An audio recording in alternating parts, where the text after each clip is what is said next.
ଗପ କହିବି ହେଲା କୋଉ ଗପ କହିବା ନାକଡ଼ କୁମ୍ଭୀର ସମୁ ନାକଡ଼ କୁମ୍ଭୀର ଗପ ବୋତଲକାର ଗୋଟେ ନଈ କୂଳ ଥିଲା ସେଠି ଗୋଟେ ଜାମୁକୋଳି ଗଛ ଥିଲା ସେଠି ଦି ଜଣ ସାଙ୍ଗ ରହୁଥିଲେ ସେ ଦି ଜଣ ସାଙ୍ଗ ଦି ଜଣଙ୍କ ନାଁ କଣ ଜଣେ ଅଛି ମାଙ୍କଡ଼ ଆଉ ଗୋଟେ ଅଛି କୁମ୍ଭୀର ସେ ଦି ଜଣ ବହୁତ ଭଲ ସାଙ୍ଗ ଥିଲେ ଜାମୁକୋଳି ଯେତେବେଳେ ଫଳିଲା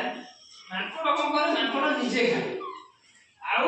ସେ ଜାମୁକୋଳିକୁ ସିଏ କଣ କରେ ଗୋଟେ ଗୋଟେ ତା ସଙ୍ଗାତକୁ ଦିଏ ତା ଯିଏ ସବୁଠାରୁ ଭଲ ସାଙ୍ଗ କିଏ ସିଏ କୁମ୍ଭୀରକୁ ସେ ଜାମୁକୋଳି ଦଉଥିଲା ସେଠୁ କଣ ହେଲା କୁମ୍ଭୀର ଯେତେବେଳେ ଜାମୁକୋଳି ଖାଇଲା ବହୁତ ତାକୁ ଭଲ ଲାଗିଲା ସିଏ କଣ କଲା କୁମ୍ଭୀର ବାହା ହେଇଥିଲା ସେ କହିଲା ମୁଁ ମୋ ସ୍ତ୍ରୀ ପାଇଁ ମୋତେ ତ ଭଲ ଲାଗେ ଜାମୁକୋଳି ମୋ ସ୍ତ୍ରୀ ପାଇଁ ମୁଁ ଦିଟା ଜାମୁକୋଳି ନେଇକି ଯିବି ସେଠୁ ତା ସ୍ତ୍ରୀ ପାଇଁ ଜାମୁକୋଳି ଦିଟା ନେଇକି ସିଏ ଗଲା ତା ସ୍ତ୍ରୀ ତ ଜାମୁକୋଳି ଖାଇଲା ବଢ଼ିଆ ପାଚିଲା ଜାମୁକୋଳି ଖାଇଲା ପରେ ତା ସ୍ତ୍ରୀ କହିଲା ଜାମୁକୋଳି ତ ବହୁତ ବଢ଼ିଆ ମିଠା ଲାଗୁଛି ତମେ କୋଉଠୁ ଆଣିଲ କାହାକୁ ପଚାରିଲା ତା ସ୍ୱାମୀ କୁମ୍ଭୀରକୁ ହେଲା ସେଠୁ ସିଏ କଣ କଲା ତା ସ୍ୱାମୀ କହିଲା ମୋର ଗୋଟେ ସଙ୍ଗାତ ଅଛି ତା ନାଁ କଣ ମାଙ୍କଡ଼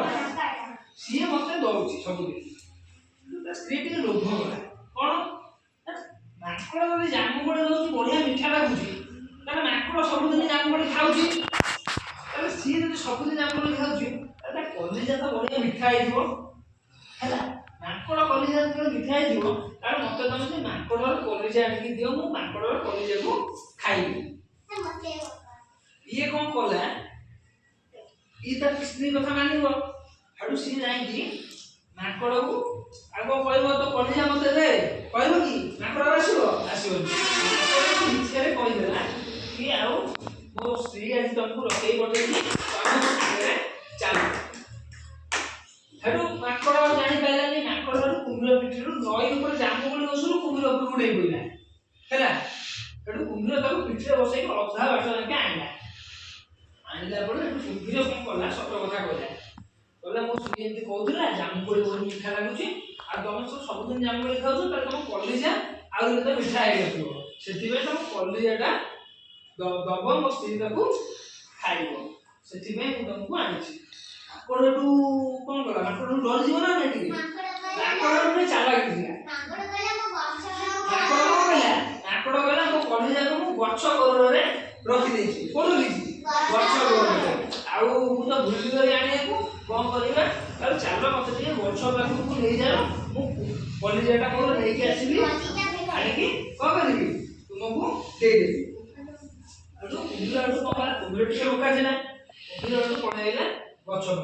ଯେମିତି ଗଛ ନଈ କୂଳକୁ ଆସିଛି ମାଙ୍କଡ଼ ଜାମୁ ଗଛ ଉପରେ ଗୋଟେ କୁଦା ମାରିକି ଦେଇ ଗଲା ଗଛକୁ ହେଲା ମାଙ୍କଡ଼ କହିଲା ଆରେ ମୂର୍ଖ କୁମ୍ଭୀର କଲିଜା କଣ କିଏ ଗଛରେ ରଖିକି ଯାଏ କଲିଜା ନିଜ ପେଟ ଭିତରେ ଥାଏ ହଁ ନା ନାଇଁ କଲିଜା କୋଉଠି ଥାଏ ପେଟ ଭିତରେ ଆଉ ଯଦି କଲିଜା ମୁଁ ତତେ କାଢିକି ଦେଇଦେବି ତାହେଲେ ମୁଁ ତ ମରିଯିବି ହଁ ନା ନାଇଁ ତେଣୁ ସିଏ ମାଙ୍କଡ଼ ତାର ବୁଦ୍ଧି ଯୋଗୁ ସେ କଣ ହେଲା ବଞ୍ଚିଗଲା ନହେଲେ କୁମ୍ଭୀର ତାକୁ କଣ କରିଥାନ୍ତା ମାରିକି ଖାଇଥାନ୍ତା ତେଣୁ ସବୁବେଳେ ଆମେ ବୁଦ୍ଧି ଖଟେଇକି କାମ କରିବା ଦରକାର ହେଲା।